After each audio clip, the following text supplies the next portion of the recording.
बिस्मिल्लाहिर्रहमानिर्रहीम। अस्सलाम वालेकुम दोस्तों, आज एक नई अपडेट के साथ आपके खिदमत में हाज़िर हुआ हूँ। और वो अपडेट फ़्लाइटों के हवाले से कि सऊदी अरब हुकूमत ने ऐलान कर दिया है कि जिन लोगों ने भी दोनों डोज़ वैक्सीन लगवा ली है तो उनके लिए फ़्लाइट ऑपरेशन जो है वो बहाल कर दिया है।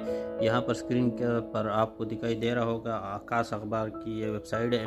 यहाँ पर इन लोगों ने दिया हुआ है कि सऊदी अरब हुकूमत ने ऐलान किया है कि जिन लोगों ने दोनों डोज़ लगवाई हुई है तो उनके लिए जो पाबंदी है वो ख़त्म कर दी गई है। ये आपको तारीख़ भी नज़र आ रहा होगा स्क्रीन पर। 16 मुहर्रम 1443 और 24 अगस्त है जो आज की डेट है।